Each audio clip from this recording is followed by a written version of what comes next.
Hey, I'm Peter Giannakis from thehospitalitycoach.net, and this is Driving with Pete. Today I'd like to speak a little bit about your equipment within your establishment and how to look after it.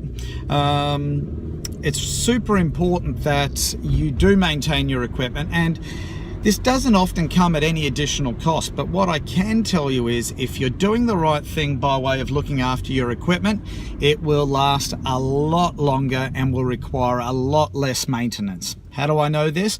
Because there was a period where I didn't do scheduled maintenance on my coffee machine or my refrigeration units or other catering equipment, and I paid the price for it. I was constantly ringing up people to service and maintain my equipment.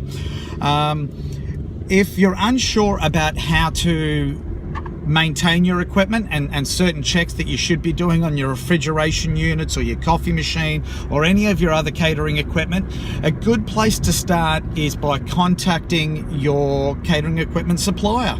Okay, so if you have one of these suppliers come around to your site, they'll show you certain air intakes which need to be cleaned and how frequently that needs to occur and how simple it actually is to get those things done.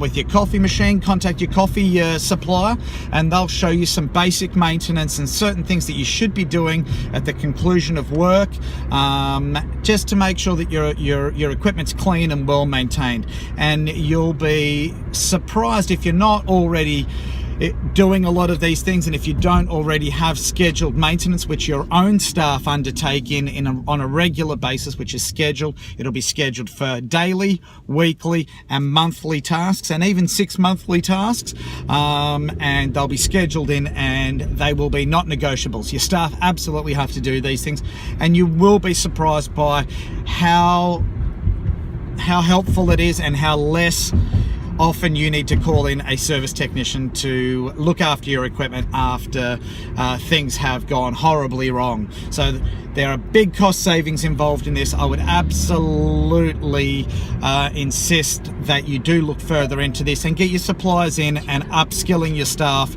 and teaching them how to maintain their equipment on a regular basis. I'm Peter Giannakis from thehospitalitycoach.net. This is Driving with Pete. I hope you enjoyed this installment.